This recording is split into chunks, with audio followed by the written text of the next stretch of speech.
minsan iniisip natin na ito lang tayo, pero sa story natin, kapag titignan mong mabuti, okay? Ang iba sa atin, ang story natin, okay, minsan parang kontrabida. Okay, pero sa totoo lang, okay, tayo ay mga bida. Kaya tignan mo nga yung katabi mo kung bida ba yan o kontrabida. Siyempre, bida yan. Okay, again, huwag natin maliitin. Okay, ang sitwasyon natin ngayon, huwag natin maliitin. Okay, ang sarili natin. Huwag mo tapusin ang story na binigay sa'yo ni Lord dahil hindi pa tapos ang Diyos. Sabi sa kanila natin, hindi pa tapos ang Diyos. Okay, number 1, amen, magtiwala tayo sa Kanya na siya nagkocontrol ng lahat. At number 2, the trouble is not the end. Amen. Okay? Kapag may trouble ka, kapag may problema ka, hindi pa yan ang ending mo. Yes. Amen? Kapag may pagsubok ka, hindi pa yan. Amen? Hindi man maganda ang nangyayari sa buhay mo, hindi ibig sabihin, tapos na ang Diyos. Kasi minsan, ini-end natin di ba? Ini-end natin na kapag nahihirapan na tayo.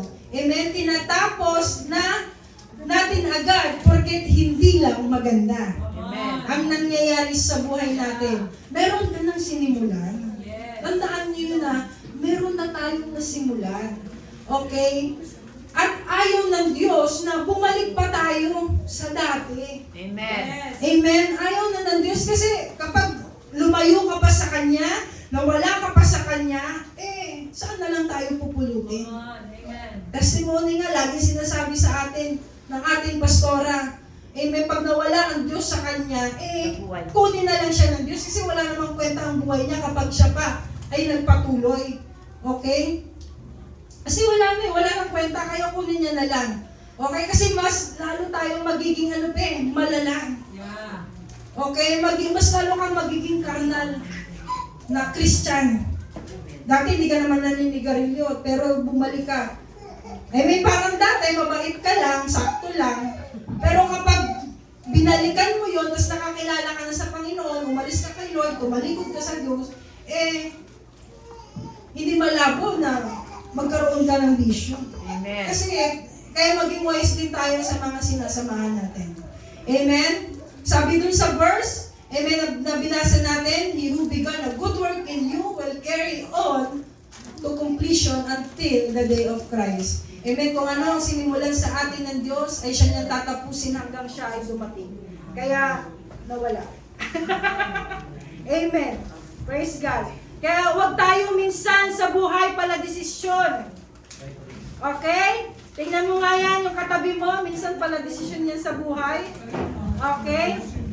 Magtiwala tayo sa Panginoon. Praise God. Magtiwala tayo sa Diyos. Amen. Dahil lahat ng bagay na nangyayari sa iyo ay nakikita yan ng Diyos. Amen. Again, sabi ko nga kanina, nasa sinapupunan pa lang tayo ng magulang natin, kilala na tayo ng Diyos. Okay? Araw-araw ng buhay mo, kapag naliligo ka, nagsusuklay ka, alam ng Diyos ang nawawala dyan. Okay, in short, updated si Lord sa buhay natin. Amen. Amen. Updated si Lord sa bawat sitwasyon. Amen. Ng buhay natin.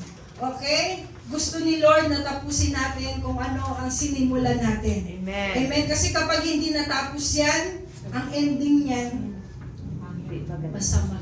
Amen. Okay? Kapag hindi mo tinapos yan, sabihin mo nga sa katabi mo, pag hindi mo tinapos yan, pwedeng maging worse pa. Amen. Kaya piliin natin, okay na sumunod sa Diyos. Okay? Mahirap ba sumunod sa Panginoon? No. Mahirap ba magmahal sa Diyos? No. Diba? Bilang Kristiyano, okay tayo na mga naglilingkod sa Diyos, walang iba na pinakamasarap.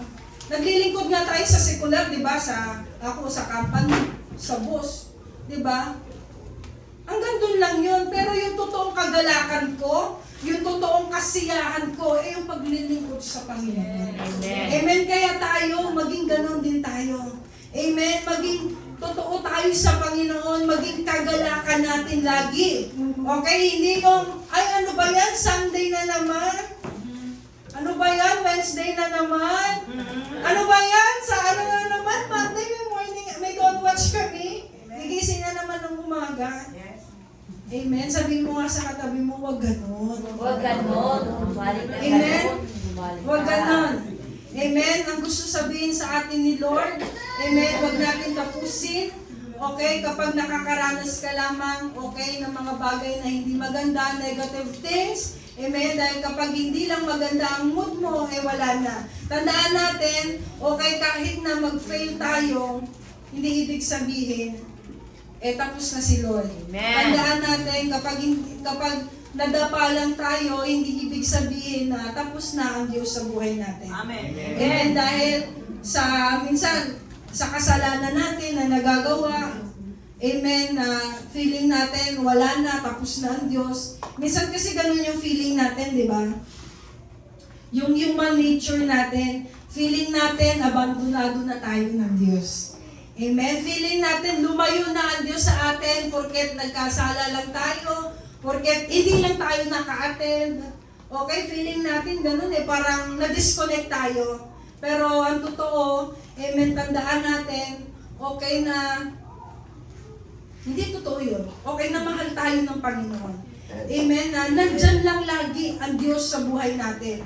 Amen, si Eva at Adan, nung nagkasala sila, nung kinain nila yung prutas, okay, na pinagbabawal ng Panginoon, okay, nag-fail man sila, oo, inalis sila ng Diyos sa Garden of Eden, okay, para harapin yung consequence na ginawa nila. Kasi tandaan nyo po, tayo bilang mga Kristiyano, kapag may mga ginawa tayong bagay, meron tayong kailangan kaharapin na consequence. Amen, sa mundo nga, di ba, kapag nakapatay ka lang, saan ang bagsak mo?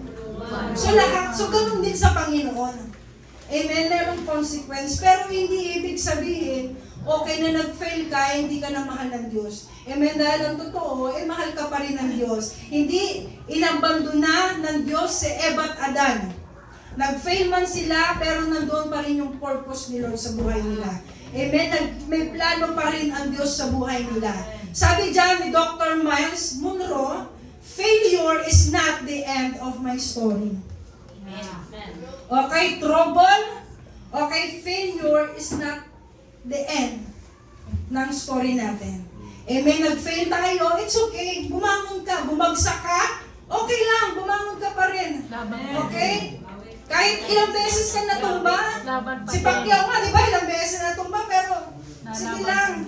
Okay? Kasi alam niya, kapag nagpatuloy siya, mananalo siya kasi kasama niya ang Panginoon. Amen? May plano pa rin ng Diyos. Si Job, grabe ang naranasan niya. Tinuro ni Pastora sa atin nakaraan ang buhay ni Job. Amen? Nawala ang lahat sa kanya. Siya ang pinakamayaman sa lugar. Okay? Niya that time. Okay? Nawala ang anak niya. Nawala ang ari-arian niya. Nawala. Okay? Kahit yung sarili niya, nagkasakit siya. In short, nawala ang lahat sa kanya. Amen? Pero hindi yun basihan. Natapos na ang buhay niya. Hindi yun basihan. Natapos na yung story niya. Okay? Kundi, after nun, binalik ni Lord ang lahat sa kanya. Minultiply ni Lord ang nawala sa kanya. Kaya tayo, huwag tayo susuko. Sabi mo sa katabi mo, huwag kang susuko. Huwag kang mawawala ng pag-asa. Amen? Dahil may plano ang Diyos sa buhay natin. Amen? Like Peter, ilang beses niya binitray si Jesus? Yes. Ilan? 1, 2, 7, 3. Diba? 3 beses niya tinalikuran ng Panginoon. Okay tayo, hindi lang 3, ilang beses pa. Napakarami. Amen? Pero hindi ibig sabihin nun, tapos na ang Diyos. May plano ang Panginoon. Amen? Praise God, habang may hininga pa tayo, habang humihinga ka pa, may plano pa ang Diyos sa buhay mo. Kaya sabi mo sa katabi mo, tuloy lang. Sinimulan na natin ang pagsunod sa kalooban ng Diyos, tapusin na natin. Amen? Sinabi mo kay Lord, Lord, maglilingkod ako, tatapusin ko to. Okay? Sinabi mo kay Lord, Lord, magmamahal ako hanggang sa ikay dumating. Amen? Lalo kang magmamahal sa Panginoon. Amen? Hindi porket iniwan ka, tapos na. Sino dito nakaranas sa mga break-up? Yun. Amen. Sila. Diba? Sila. Taray, sana all. Praise God. Kung ako, kung babalikan ko lang, nasa restaurant kami. Doon. Alam niyo yung Marriott Hotel? Ay, Conrad pala, sa MOA. Ang sarap ng yung lunch namin doon. And lunch lang po yung Ang sarap ng lunch namin. Last. Tapos ang ending iniwan. Yun na pala yung last. Okay, hindi lang man ako natin sa parking. Eh, napakalayo ng parking nasa MOA. Amen. It's not the end of our story. Amen. Nawala man siya, meron the best. Yun, amen. Amen, na ipagkakala ng Panginoon. Hindi lang siya ang lalaki sa mundo. Hindi lang siya ang babae sa mundo. Amen. The best ang nilaan sa atin ng Panginoon. Maganda, lagi pa rin maganda ang plano ng Diyos sa buhay natin. Amen? Praise God, tandaan natin, kung nagmahal tayo sa tamang tao, what more pa kaya? Ay na kung nagmahal tayo sa maling tao na napakasaya, what more pa kaya sa tamang tao? Amen.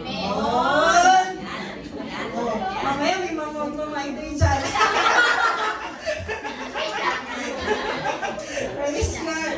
Okay, nag-fail ka man sa exam. Okay, sa mga estudyante natin, hindi yan ibig sabihin na katapusan na ng mundo mo. Okay, pwede pa rin bumawi. Okay, there's always a second chance, third chance. Amen, wag lang natin lagi abusuhin. Kasi pag paulit-ulit, iba na yon, ibang usapan na yon. Amen? Magtiwala tayo sa Diyos. Amen, again, wag sa ating sarili. Amen, hindi porket nalugi ka sa business mo, tapos na. Hindi porket wala kang customer ngayon, wala kang kliyente ngayon, tapos na. Amen? Amen. Pagpapalain tayo ng Panginoon. Hindi porket mahina, tapos na. No!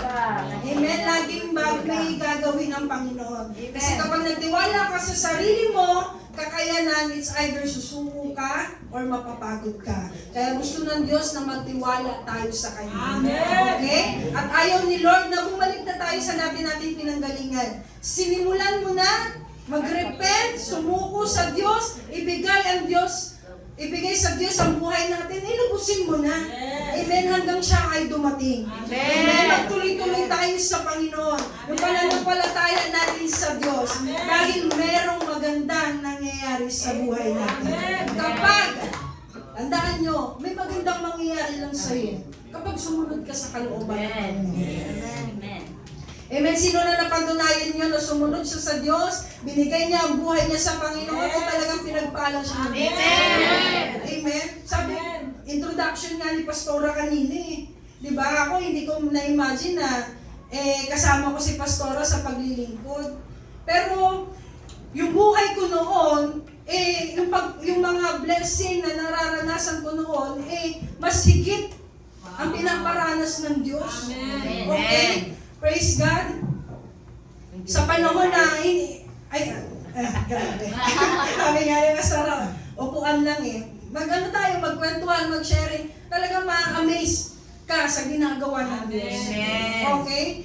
Kung anong meron ako at kung anong meron lang ako natatanggap, talagang walang-wala. iPhone 15 yan. Ah? iPhone 15. Mura lang yun ang bibig. Okay?